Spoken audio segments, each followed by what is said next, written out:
नमस्कार, मैं हूं केसरी पांडे और एक बार फिर से हमेशा की तरह ध्येय टीवी के डेली एमसीक्यू प्रोग्राम में आप सभी का बहुत बहुत स्वागत है। इस कार्यक्रम में हम आईएएस और पीसीएस जैसी प्रतियोगी परीक्षाओं के लिए महत्वपूर्ण बहुविकल्पीय प्रश्नों पर चर्चा करते हैं। हम आभारी हैं आपके कि इस कार्यक्रम को आपका ढेर सारा प्यार मिल रहा है। तो ज़्यादा देर न करते हुए आइए शुरू करते हैं आज का एमसीक्यू और लेते हैं पहला प्रश्न। हाल ही में किसे भारत का नया उपराष्ट्रीय सुरक्षा सलाहकार यानी डिप्टी एनएसए नियुक्त किया गया है? आपके विकल्प हैं ए पंकज सरन, बी विक्रम मिस्री, सी तेजपाल भाटिया अथवा डी एओ ह्यूम। इस प्रश्न का सही उत्तर है विकल्प बी यानी विक्रम मिस्री। इसकी व्याख्या देख लेते हैं। विक्रम मिस्री को भारत का अगला उपराष्ट्रीय सुरक्षा सलाहकार यानी डिप्टी एनएसए बनाया गया है। वे पंकज सरन की जगह लेंगे जो 31 दिसंबर तक इस पद पर बने रहने वाले हैं। विक्रम 3 साल तक चीन में भारतीय राजदूत के रूप में अपनी सेवाएं दे चुके हैं। गौरतलब है कि वे उस वक्त चीन के राजदूत रह चुके हैं जब भारत और चीन के आपसी संबंध बेहद नाजुक दौर में थे। उस समय भारत और चीन के बीच लद्दाख में नियंत्रण रेखा पर 19 महीनों तक गतिरोध बना हुआ था। अभी भी कुछ जगहों पर चीन और भारत के बीच तनाव कम करने के लिए बातचीत चल रही है। बढ़ते हैं दूसरे प्रश्न की ओर। साइके मिशन के संबंध में निम्नलिखित में से कौन सा कथन असत्य है, यानी आपको गलत कथन बताना है। आपके विकल्प हैं ए इस मिशन के जरिए साइके नामक क्षुद्र ग्रह के बारे में पता लगाया जाएगा। क्षुद्र ग्रह यानी एस्टेरॉयड। विकल्प बी इस मिशन को अगस्त 2022 में यूरोपीय अंतरिक्ष एजेंसी द्वारा लॉन्च किया जाएगा। सी साइके नामक क्षुद्र ग्रह पर बेहद कीमती धातुओं के मौजूद होने का अंदेशा है। अथवा डी इतालवी खगोल शास्त्री एनेबेल डी गैस्पारिस ने साल 1852 में 16वें क्षुद्र ग्रह के रूप में साइके की खोज की थी। इस प्रश्न का सही उत्तर है विकल्प बी यानी बी में दिया गया कथन गलत है। कैसे गलत है, इसके लिए देखते हैं व्याख्या को। सौरमंडल का 16 साइकी नाम का एक एस्टेरॉयड यानी क्षुद्र ग्रह अक्सर चर्चा में रहता है। इतालवी खगोल शास्त्री एनीबेल डी गैस्पारिस ने साल 1852 में 16वें क्षुद्र ग्रह के रूप में इसकी खोज की थी।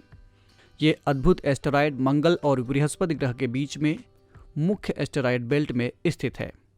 वैज्ञानिकों ने ऑप्टिकल टेलीस्कोप और पृथ्वी पर मौजूद शक्तिशाली रडार से ये पता लगाया है कि इस एस्टेरॉयड पर बेहद कीमती धातुएं मौजूद हैं। इसी बात की पुख्ता जांच के लिए नासा ने अभी हाल ही में घोषणा की है कि वे अगस्त 2022 में एक साइके मिशन लॉन्च करेंगे जो साल 2026 में इस क्षुद्र ग्रह पर पहुंचेगा। जबकि प्रश्न के कथन में यूरोपियन अंतरिक्ष एजेंसी द्वारा लॉन्च किए जाने की बात कही गई है। साइकी मिशन के तहत एक अंतरिक्ष यान धातु संपन्न इस खगोलीय पिंड का चक्कर लगाएगा और इसकी संरचना की जांच करेगा। मिशन से जुड़े वैज्ञानिकों का कहना है कि इस खोज के नतीजों का अन्य डेटा के साथ मिलाकर ये पता लगाया जा सकता है कि सौर प्रणाली का निर्माण और विकास कैसे हुआ। बढ़ते हैं तीसरे प्रश्न की ओर। विदेशी अंशदान विनियमन अधिनियम के संबंध में निम्नलिखित में कौन सा अथवा कौन से कथन सत्य हैं? पहला, इस कानून को विदेशी फंडिंग की निगरानी के लिए बनाया गया था। दूसरा, ये विदेशी दान लेने वाले सभी संगठनों, समूहों और गैर सरकारी संस्थाओं यानी एनजीओ पर लागू होता है। और तीसरा, इसके दायरे में आने वाले संस्थाओं को एफसीआरए के तहत पंजीकरण करवाना जरूरी होता है। आपके ऑप्शंस हैं ए केवल 1 और 2, बी केवल 2 और 3, सी केवल 1 और 3 अथवा डी 1, 2 और 3। इस प्रश्न का सही जवाब है विकल्प डी यानी तीनों कथन सत्य हैं। इसकी व्याख्या देख लेते हैं। साल 1976 में केंद्र सरकार द्वारा विदेशी फंडिंग की निगरानी के लिए विदेशी अंशदान विनियमन अधिनियम यानी एफसीआरए कानून बनाया गया था। साल 2010 में इसमें कुछ संशोधन किया गया। 2015 में गृह मंत्रालय ने इससे जुड़े कुछ और नए नियम जारी किए।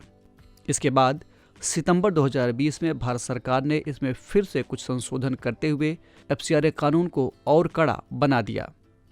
इस कानून की धारा 5 के मुताबिक केंद्र सरकार किसी भी एनजीओ को राजनीतिक प्रकृति का घोषित कर सकती है और उसे विदेशों से मिलने वाले दान अथवा चंदे को इस्तेमाल करने से रोक सकती है। दरअसल कभी कभी विदेशी योगदान से संचालित कुछ संस्थाएं विदेशी राष्ट्रों के इशारे पर भारत में नीतियों को नकारात्मक रूप से प्रभावित करती हैं। ऐसी स्थिति में विदेशों से मिलने वाले चंदे अथवा दान को रेगुलेट करना जरूरी हो जाता है। हालांकि इसका ये मतलब नहीं कि सारी संस्थाएं ही ऐसा करती हों। अभी हाल ही में मदर टेरेसा की संस्था मिशनरीज ऑफ चैरिटी के लाइसेंस को रेन्यू करने से मना करने के कारण ये कानून चर्चा में है। बढ़ते हैं चौथे प्रश्न की ओर।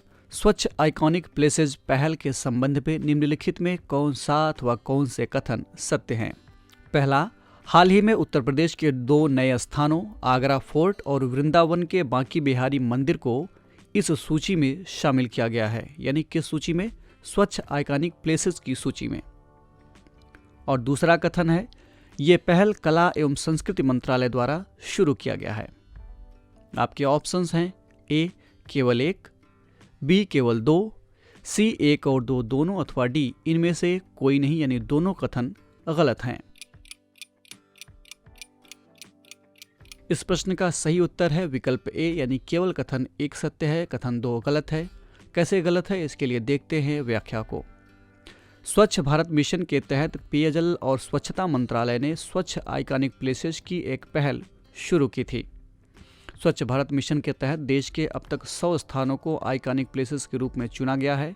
इसकी लेटेस्ट अपडेट लिस्ट में यूपी के 2 नए स्थानों को जगह मिली है। इनमें पहला है आगरा का आगरा फोर्ट और दूसरा वृंदावन का बांके बिहारी मंदिर।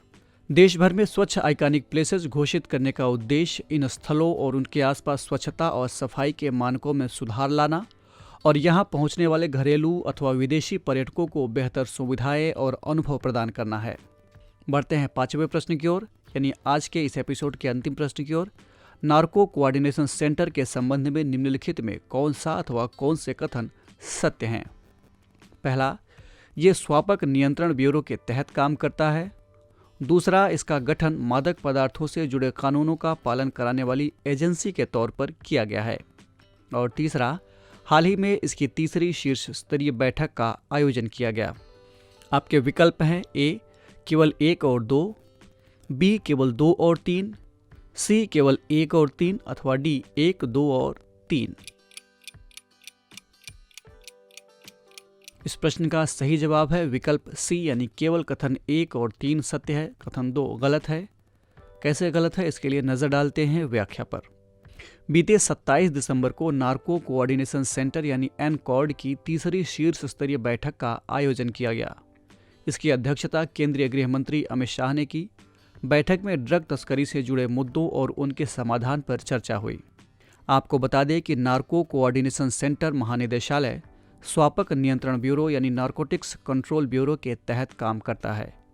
इसका गठन मादक पदार्थों से जुड़े कानूनों का पालन कराने वाली एजेंसियों और अन्य हितधारकों के बीच प्रभावी समन्वय यानी आपसी कोऑर्डिनेशन के मंच के तौर पर किया गया है। इसमें नशीली दवाओं की तस्करी से संबंधित मुद्दों और उसके रोकथाम पर चर्चा की जाती है। तो ये था आज का डेली MCQ कार्यक्रम। कमेंट करके हमें ज़रूर बताइएगा कि आपके 5 में से कितने प्रश्न सही हुए। अगर आपको ये कार्यक्रम अच्छा लगा तो ध्येय IAS के चैनल को लाइक, सब्सक्राइब अथवा शेयर करना ना भूलें। हम फिर मिलेंगे एक नए कार्यक्रम के साथ। तब तक के लिए पढ़ते रहिए और बढ़ते रहिए। नमस्कार।